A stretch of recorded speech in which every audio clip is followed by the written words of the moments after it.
Pan-Satanic immorality, the principle of the lesser evil.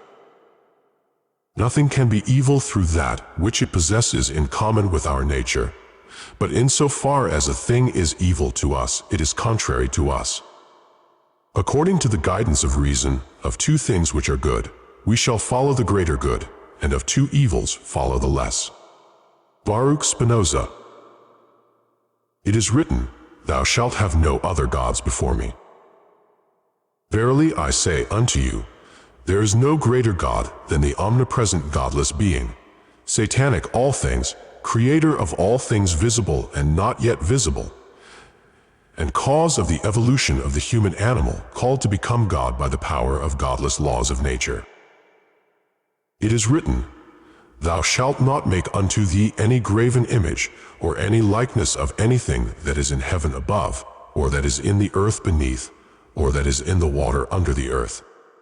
You shall not bow down to them or serve them, for I, the Lord your God, am a jealous God, punishing the iniquity of the fathers upon the children to the third and fourth generations of those who hate me. But I show mercy to thousands of generations of those who love me and keep my commandments." Verily I say unto you, visualize yourselves as gods, create images of Satan in your own minds, become the pre-human beast that you once were, break free from the leash of the domesticated dog, and become wild wolves once again. Satan is primal instincts and freedom, including the freedom to misunderstand his essence. The theistic God is training in slavery and fear. It is written, "Remember the Sabbath day to keep it holy. 6 days you shall labor and do all your work, but the seventh day is a Sabbath to the Lord your God. You shall not do any work on that day, neither you, nor your son, nor your daughter, nor your male servant, nor your female servant, nor your cattle, nor the stranger who is within your gates. Verily I say unto you, remember to keep holy all the days you have in this one true life.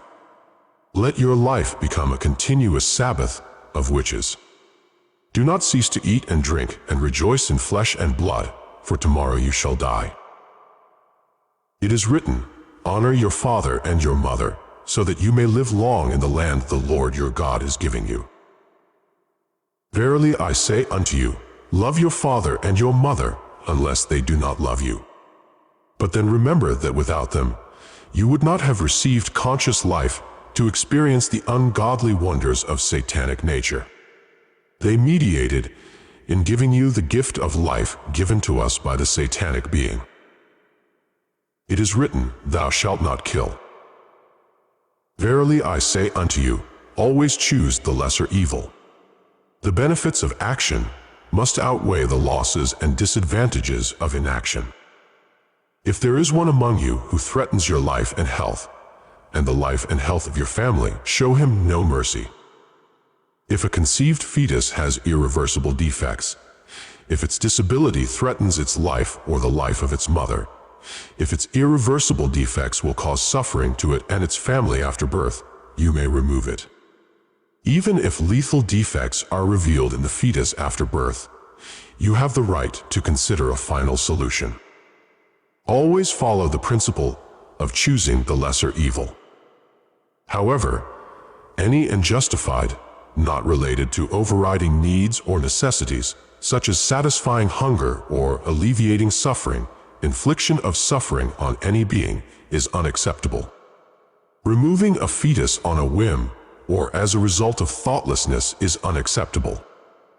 Suicide or assisted suicide, to shorten unbearable and unnecessary suffering preceding inevitable death, should be considered in terms of the lesser evil.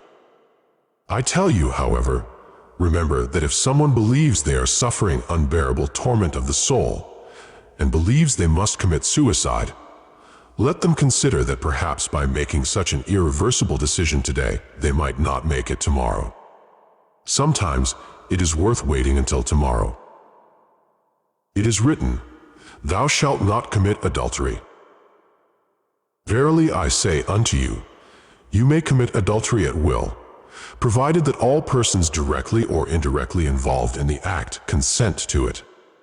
Otherwise, conflict will inevitably arise, sometimes involving violence. Remember the principle of the lesser evil and reciprocity.